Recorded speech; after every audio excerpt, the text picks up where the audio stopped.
Hello friend, आप सभी का स्वागत है मेरे YouTube channel GS SST classes with Ganesh car की। मेरे वीडियो को लाइक, शेयर तथा कमेंट करके ज़रूर बताएं कि आपको यह वीडियो कैसा लगा और साथ ही मेरे चैनल को सब्सक्राइब करके बेल आइकन ज़रूर प्रेस करें। हेलो दोस्तों, आप सभी का स्वागत है। आज बात करेंगे जीवमंडल भारत में जो बायो रिजर्व से हैं उनके बारे में। यानी कि पहले जानेंगे कि जैव आरक्षित क्षेत्र यानी कि बायो रिजर्व क्या होता है। काफ़ी इम्पोर्टेंट टॉपिक है। आप किसी भी एग्जाम्स में ले लीजिए, कोई भी एग्जाम हो या आपका सेंट्रल गवर्नमेंट का हो, स्टेट गवर्नमेंट का हो, तो इसमें से एक या दो क्वेश्चन प्रत्येक एग्जाम में आपको देखने को मिलेगा। आप बात करते हैं जैव रिजर्व क्षेत्र की, यानी कि जो बायो रिजर्व क्षेत्र है, ये बायो रिजर्व क्षेत्र होता क्या है, जानेंगे इसके बारे में। पहला यह आनुवंशिक विविधता बनाए रखने वाले ऐसे बहुउद्देशीय क्षेत्र होते हैं जहां पेड़ पौधे, जीव जंतु तथा सूक्ष्म जीवों को उनकी प्राकृतिक परिवेश में संरक्षित करने का प्रयास किया जाता है। यानी कि बायो रिजर्व जो एरिया होते हैं वो ऐसे क्षेत्र होते हैं, यानी कि जहां पर वहां की जो पेड़ पौधे हैं, जीव जंतु हैं और सूक्ष्म जीव हैं, उनको उनके ही प्राकृतिक परिवेश में संरक्षित करने का प्रयास किया जाता है। यहाँ लोगों को संरक्षित क्षेत्र में प्रशिक्षण भी दिया जाता है। यानी कि जो संरक्षित क्षेत्र होते हैं यहाँ पे वहाँ के लोगों को यानी कि वहाँ पे प्रशिक्षण भी दिया जाता है कि किस प्रकार से यहाँ पे जैव जो आरक्षण है उनको किस प्रकार से उनको सुरक्षित रखा जा सकता है। जो वहाँ पे जो जीव जंतु हैं, पेड़ पौधे हैं या जो भी वहाँ पे अन्य सूक्ष्म जीव हैं, उनको किस प्रकार उनके प्राकृतिक परिवेश में सुरक्षित रखा जाता है, तो उसके बारे में यहाँ पे प्रशिक्षण भी उनको दिया जाता है। और साथ ही जैव विविधता तथा पारिस्थितिकी तंत्र के स्वरूप को बनाए रखने का प्रयास भी किया जाता है। यानी कि जो जैव विविधता है और जो पारिस्थितिकी तंत्र है वहाँ पे बायोडायवर्सिटी जो भी है, तो उनको भी वहाँ पे सुरक्षित रखने का एक माध्यम यानी कि प्रयास अत्यधिक महत्वपूर्ण रूप से किया जाता है। मुख्यतया जो आरक्षित क्षेत्र होते हैं उनको मुख्यतया तीन भागों में बांटा जाता है। जो जैव आरक्षित क्षेत्र होते हैं उनको तीन जोन यानी कि तीन क्षेत्रों में बांटा होता है, तीन भागों में, पहला, दूसरा और तीसरा। जो पहला होता है ये होता है हमारा केंद्रीय भाग। यानी कि जो पहला होता है केंद्रीय भाग होता है, यानी कि कोर क्षेत्र इसे बोलते हैं, फर्स्ट पार्ट, जिसमें संरक्षण क्षेत्र होता है। इसमें जो भी जिनके बारे में उनके जो भी जीव जंतु हैं या पेड़ पौधे हैं, जो भी वहाँ पे सूक्ष्म जीव हैं, उनको उनका जो परिवेश होता है मुख्यतया वो क्षेत्र ही सबसे महत्वपूर्ण क्षेत्र होता है, जिसे संरक्षण क्षेत्र के नाम से जाना जाता है। ठीक है, सबसे भीतरी जो क्षेत्र होता है वो होता है संरक्षण क्षेत्र का। उसके बाद दूसरे नंबर का आता है, यानी कि संरक्षण क्षेत्र के जो बाहर का जो क्षेत्र होता है, द्वितीय क्षेत्र, उसे बोलते हैं बफर जोन क्षेत्र। यानी कि जहाँ पे अनुसंधान, शोध और प्रशिक्षण कार्य वहाँ पे होते हैं। ठीक है, तो ये था सेकंड क्षेत्र, यानी कि फर्स्ट पार्ट ये था जहाँ पे जीव जंतुओं को या पशु पक्षियों को वहाँ पे पेड़ पौधों को सुरक्षित रखा जाता है। ठीक है, दूसरा पार्ट था इसका बफर जोन क्षेत्र, जिसमें अनुसंधान, प्रशिक्षण, वो शोध कार्य होते हैं। तो ये सेकंड पार्ट इसका था। और इसके बाद थर्ड पार्ट इसका बफर जोन के जो बाहरी क्षेत्र होता है, बफर जोन के बाहर का जो क्षेत्र होता है, तीसरा क्षेत्र जो होता है सबसे बाहरी क्षेत्र, ये होता है संक्रमण क्षेत्र। यानी कि यहाँ पे लोगों का अधिवास होता है और ये क्षेत्र विशेषकर पर्यटन व मनोरंजन की सेवाओं के लिए विकसित किया जाता है। ठीक है, तो ये पार्ट तीन पार्टों में जैव आरक्षित क्षेत्रों को बांटा जाता है मुख्यतः। इसके बाद बात करते हैं, एक एक करके जानते हैं सभी को। पहला भाग आता है यानी कि केंद्रीय भाग, यानी कि सेंट्रल जो जोन आता है, यह भाग बाधा रहित व प्राकृतिक रूप से रक्षित होता है। यानी कि इसको नेचुरल रूप में वहाँ पे सेफ रखा जाता है तथा यह भाग प्रमुख रूप से जैव विविधता के संरक्षण के लिए सुरक्षित होता है। ठीक है, यानी कि जैव विविधता जो जैव विविधता का जो संरक्षण होता है वो कौन से भाग में होता है, वो केंद्रीय भाग में, यानी कि जो आपका सबसे जो सेंट्रल क्षेत्र होता है उसमें ये संरक्षण किया जाता है इनका। दूसरा आता है आपका बफर जोन, यानी कि बफर जोन जो है यह केंद्रीय भाग को मुख्य रूप से चारों ओर से घेरे रखता है। यानी कि जो सेंट्रल जोन था जिसमें जैव विविधता को संरक्षण किया रखा जाता है, तो उसका जो उसके बाहरी जो परिवेश होता है वो जो है चारों ओर से जो है कौन सा भाग घेरे रहता है, उसे बफर क्षेत्र यानी कि बफर जोन क्षेत्र उसे यानी कि कवर करे रखता है। और इस क्षेत्र का प्रयोग जो है पर्यावरण शिक्षा, शोध और प्रशिक्षण व अनुसंधान कार्यों के लिए इसका प्रयोग किया जाता है, जो बफर जोन क्षेत्र होता है। इसके बाद तीसरा पार्ट इसका आता है, यह आता है संक्रमण क्षेत्र।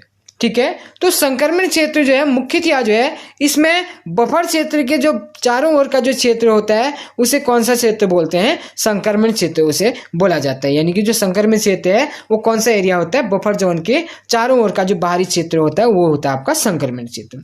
और यहाँ पे मानव अधिवास होता है। आपने काफी देखा होगा, कभी आप जो है बायो रिजर्व वाले एरियाज में जाते हैं तो जो सबसे बाहरी परिवेश जहाँ पे जो है मानव अधिवास होता है वो सबसे बाहरी परिवेश होता है संक्रमण क्षेत्र का। और जो उसके अंदर वाला पार्ट होता है वो बफर क्षेत्र होता है जिसमें अनुसंधान कार्य किया जाता है। और उसके जो भीतरी क्षेत्र होता है वो सेंट्रल जोन होता है, उसमें जो है जैव विविधता को बनाए रखने के लिए उसे जो है सेफ रखा जाता है। ठीक है, और जो है इसके बाद जब पेड़ पौधे व जीव जंतु का संरक्षण भी इसमें किया जाता है। ठीक है, मुख्य रूप से जो है जो संक्रमण क्षेत्र है इसमें जो है तो आपका जो है 3 क्षेत्र इसमें जो है मुख्यतः होते हैं। आपका जो है पहला सेंट्रल जोन जो होता है, उसके बाद बफर जोन और तीसरा होता है आपका संक्रमण क्षेत्र यानी कि संक्रमण जो जोन होता है। ठीक है, तो इसमें जो है आपका अंतिम क्षेत्र जो था इसमें जो है आपका जो मानव अधिवास होता है और साथ ही यहाँ पे जो है पर्यटन और मनोरंजन को भी इसको सरकार द्वारा जो सेंट्रल गवर्नमेंट होती है या स्टेट गवर्नमेंट होती है उसके द्वारा इसे जो है विकसित किया जाता है। क्योंकि प्रमुख आय का जो साधन होता है ये पर्यटन क्षेत्र यानी कि जो है जो आपका जैव आरक्षित क्षेत्र होता है, ये थर्ड जोन है आपका संक्रमण क्षेत्र है जिसमें जो है उसमें जो है पर्यटन के द्वारा या मनोरंजन सुविधाओं के द्वारा यहाँ पे जो है आपका जो है मुख्यतः जो है आय का साधन भी राज्य सरकार का या केंद्र सरकार का ये होता है। इसके बाद एक महत्वपूर्ण नोट है कि वर्तमान समय में भारत में 18 जैव आरक्षित क्षेत्र हैं। काफी बार ये क्वेश्चन आता है कि भारत में वर्तमान समय में कितने जैव मंडल आरक्षित क्षेत्र हैं, तो ये है 18 जैव मंडल आरक्षित क्षेत्र होते हैं। ठीक है, और इसी के तहत ही भारत में प्रथम जो जैव आरक्षित क्षेत्र यानी कि जो प्रथम जैव आरक्षित क्षेत्र बना था तमिलनाडु व केरल व कर्नाटक राज्य में विस्तारित यानी कि 3 राज्यों में विस्तारित है। नीलगिरी यानी कि नीलगिरी जो आरक्षित जैव आरक्षित क्षेत्र था इसको जो है यानी कि प्रथम जो जैव मंडल आरक्षित क्षेत्र है भारत का कौन सा है, नीलगिरी जैव आरक्षित क्षेत्र, जिसकी स्थापना कब हुई थी 1986 में। और यह 3 राज्यों में जो है विकसित है, जो है 3 राज्यों में इसका विस्तार है, तमिलनाडु, केरल व कर्नाटक में। ठीक है, तो इसके बाद जानते हैं भारत की दृष्टि यानी कि जो भारत में क्षेत्रफल की दृष्टि जो है सबसे बड़ा जो जैव आरक्षित क्षेत्र है वो कौन सा है, मन्नार की खाड़ी यानी कि मन्नार की खाड़ी पड़ती है आपके ये है तमिलनाडु में जो है। ठीक है, तो तमिलनाडु का जो निचला क्षेत्र रहता है, हिंद महासागर वाला जो क्षेत्र रहता है उस पार्ट में जो है ये आपका जो मन्नार की खाड़ी क्षेत्र है ये जो है भारत का सबसे बड़ा क्या जैव आरक्षित क्षेत्र है क्षेत्रफल की दृष्टि से जो। इसके बाद देखते हैं मैप के माध्यम से, क्योंकि मैप के माध्यम से आप देखेंगे तो इसमें जो है काफी आपको जो है जैव आरक्षित क्षेत्र रहते हैं। जैसे पहला आपका जो है जो जैव आरक्षित क्षेत्र है, पहला जैव आरक्षित क्षेत्र इसमें तो इसको जो है अलग अलग मैप के माध्यम से भी हम दिखा सकते हैं। इसके बाद एक साथ इसका जो है विस्तार से अध्ययन भी हम करेंगे। तो इसमें जो है पहला आएगा आपका हिमाचल प्रदेश क्षेत्र में। ठीक है, हिमाचल प्रदेश का जो है ये पहला आपका जो क्षेत्र रहेगा ये रहेगा आपका कोल्ड डेजर्ट क्षेत्र जो है हिमाचल प्रदेश में जो विकसित है आपका। ठीक है, और इसके बाद दूसरा है आपका उत्तराखंड में नंदा देवी। ठीक है, नंदा देवी रिजर्व जो पार्क है वो कहाँ पे, उत्तराखंड पे है। और इसके बाद थर्ड आता है आपका सिक्किम में जो कंचनजंगा क्षेत्र है। ठीक है, सिक्किम में आपका जो है कंचनजंगा क्षेत्र है। और इसके बाद ये आता है आपका अरुणाचल प्रदेश। अरुणाचल प्रदेश में आप देख सकते हैं इसमें जो मुख्यतः है आपका दिहांग देवांग क्षेत्र जो है ये भी आपका जो है जैव आरक्षित क्षेत्र है। ठीक है, और इसके बाद ये आपका जो है मानस आपका आता है और डिब्रू सिखोवा आता है। और ये दोनों क्षेत्र कहाँ पे आते हैं, डिब्रू सिखोवा और मानस जो ये आपके आते हैं ये दोनों ही आपके असम में आते हैं। ठीक है, ये जो क्षेत्र है आपकी यानी कि मानस बायो रिजर्व्स और जो डिब्रू जो सिखोवा जो रिजर्व क्षेत्र है ये भी आपका कहाँ पे आता है, दोनों असम में आते हैं। और इसके बाद आता है ये आपका नोकरेक क्षेत्र जो है मेघालय में। ठीक है। जो नोकरेक बायो रिजर्व है ये कहाँ पे आता है, ये आपका मेघालय में आता है ये। और इसी के बाद ही आपका जो है जो मध्य प्रदेश में मुख्यतः जो है दो आपके रहते हैं, एक अचान कमार आता है और दूसरा इसका जो है मुख्य जो क्षेत्र है आपका यह पन्ना, ठीक है। एक पन्ना है और एक जो है पंचमढ़ी क्षेत्र भी इसमें आता है। और इसके बाद अचान कमार, ये भी जो है ये जो अचान कमार जो क्षेत्र है ये आपका, ये क्षेत्र जो है आपका दो राज्यों में है, यानी कि जो है एक इसमें मध्य प्रदेश और छत्तीसगढ़ दोनों क्षेत्र आते हैं। और आपका जो है एक जो है पंचमढ़ी और जो है पन्ना, ये दोनों कौन से आपके क्षेत्र में आते हैं, ये दोनों आते हैं आपके मध्य प्रदेश यानी कि एमपी में जो है, ठीक है। इसके बाद नीचे बढ़ते हैं तो इसके बाद एक आता है आपका, ये आपका पश्चिम बंगाल क्षेत्र में। पश्चिम बंगाल का जो फेमस है आपका, ये आपका रहेगा सुंदरबन, ठीक है। पश्चिम बंगाल का सुंदरबन डेल्टा क्षेत्र भी आपका बायो रिजर्व क्षेत्र है। और इसी के साथ ही आपका जो रहेगा ये सिमलीपाल क्षेत्र उड़ीसा, ठीक है। नेक्स्ट जो आपका जो है बायो रिजर्व क्षेत्र है ये है सिमलीपाल यानी कि उड़ीसा राज्य में। और इसके बाद एक कच्छ का रण, ये गुजरात क्षेत्र में भी आपका जो है ये बायो रिजर्व क्षेत्र प्रसिद्ध है। इसके बाद बढ़ते हैं दक्षिणी भारत की ओर, यानी कि दक्षिणी भारत में जो आपका जो है मुख्यतः जो है एक आपका जो बायो रिजर्व है ये आपका अंडमान निकोबार में आ जाता है। ग्रेट निकोबार ये आपका बायो रिजर्व से है। और इसके साथ ही ये आपका नीचे है आपका शेषाचलम पहाड़ियाँ जो है आंध्र प्रदेश में, ठीक है। ये आपका शेषाचलम जो पहाड़ियाँ हैं ये जो है आंध्र प्रदेश में है, ये भी मुख्यतः बायो रिजर्व क्षेत्र आपका है। और इसी के साथ ही ये आपका नीलगिरी आप जाता है। नीलगिरी क्षेत्र आपका जो है ये इसमें जो है तमिलनाडु, केरल और कर्नाटक तीन राज्यों में ये विकसित है। और इसी के साथ ही गल्फ ऑफ मन्नार ये आपका जो है तमिलनाडु क्षेत्र आ जाता है। और लास्ट आपका आता है अगस्त्यामलाई जो क्षेत्र है ये आपका जो है यहाँ पे आ जाता है आपका, ये भी तमिलनाडु और केरल क्षेत्र में। तो ये थे आपके जो है भारत के 18 जैव आरक्षित क्षेत्र जो है, ठीक है। तो ये थे भारत के 18 बायो रिजर्व क्षेत्र। इनको अगर आप जानना चाहते हो तो एक साथ भी आप इसको जान सकते हैं। इसके साथ ही एक इम्पोर्टेंट नोट भी है कि क्षेत्रफल की दृष्टि से जो सबसे छोटा बायो रिजर्व है ये आपका डिब्रू सैखोवा जैव आरक्षित क्षेत्र, ये कहाँ पे पड़ता है, असम में पड़ता है। और जो सबसे बड़ा था वो आपका कौन सा था, यानी कि जो सबसे पहला था वो आपका था नीलगिरी जो है। और सबसे बड़ा था आपका वो था आपका मन्नार की खाड़ी में जो स्थित है तमिलनाडु क्षेत्र में, वो सबसे बड़ा था क्षेत्रफल की दृष्टि। और सबसे छोटा है आपका डिब्रू सैखोवा जैव आरक्षित क्षेत्र असम में जो है। इनका जो है एक ही साथ भी जो आपका इसका जो है सन कब स्थापना इनकी हुई थी वो भी आपको दिया गया है।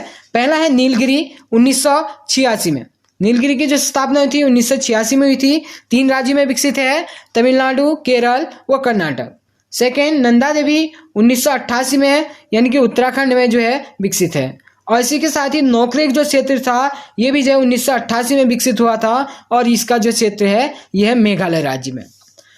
और अगला आता है आपका मन्नार की खाड़ी। मन्नार की खाड़ी जो है ये जो बायो रिजर्व है ये 4 बायो रिजर्व से हैं। मन्नार की खाड़ी तमिलनाडु, सुंदरबन क्षेत्र पश्चिम बंगाल, मानस असम और ग्रेट निकोबार अंडमान निकोबार, यानी कि जो ये 4 बायो रिजर्व हैं एक ही साथ इनकी स्थापना हुई थी 1989 में। आप याद ऐसे भी कर सकते हैं, ये 4 बायो रिजर्व से 1989 में स्थापित हुए थे। और जबकि ये 2 जो है 1988 में हुए थे और पहला 1986 में हुआ था, ठीक है। और इसके बाद सिमलीपाल क्षेत्र आता है 1994 में उड़ीसा और स्थापना हुई थी। और डिब्रू सैखोवा जो असम में स्थित है और इसकी स्थापना हुई थी आपकी 1997 में।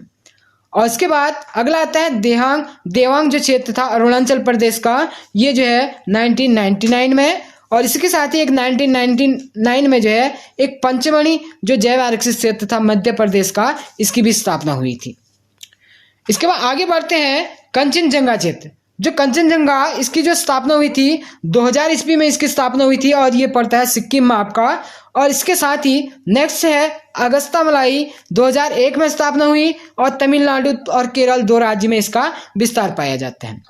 और अगला है अचान कमार 2005 में स्थापना हुई थी, मध्य प्रदेश और छत्तीसगढ़ में इसका जो है विस्तार पाया जाता है। और साथ ही 2008 में कच्छ के रण का जो है कच्छ के रण जैव आरक्षित क्षेत्र की स्थापना हुई थी जो गुजरात में स्थित है। और शीत मरुस्थल की जो स्थापना हुई थी हिमाचल प्रदेश में स्थित 2009 में इसकी स्थापना हुई। और साथ ही शेषाचलम जो पहाड़ियां हैं, ये जैव आरक्षित क्षेत्र कब घोषित किया गया, यानी कि 2010 में आंध्र प्रदेश में इस जो राज्य में इसकी यह स्थापित है। और लास्ट है आपका 18वां जो है पन्ना जैव आरक्षित क्षेत्र, जो अंतिम जैव आरक्षित क्षेत्र है भारत का, जो सबसे लास्ट में जो स्थापना हुई थी इसकी 2011 में, ये मध्य प्रदेश में स्थित है। कौन सा? पन्ना जैव आरक्षित क्षेत्र था। तो ये थे प्रमुख जो है भारत के जो है जैव आरक्षित क्षेत्र। इससे जो है काफी महत्वपूर्ण ये टॉपिक है। आप इस वीडियो को जरूर देखें, पूरा वीडियो देखें और स्किप न करें, क्योंकि ये वीडियो काफ़ी इंपॉर्टेंट है। इसमें से प्रत्येक एग्जाम में, सेंट्रल गवर्नमेंट का हो, स्टेट गवर्नमेंट हो या कोई भी प्रतियोगिता परीक्षा हो, इसमें से आपको 2 या 3 क्वेश्चन जरूर देखने को मिलेंगे। ठीक है, वीडियो को जो है देखने के बाद आपको वीडियो कैसा लगा अपने कमेंट जरूर लिखिएगा। लाइक, शेयर और सब्सक्राइब भी साथ में करना न भूलें। धन्यवाद।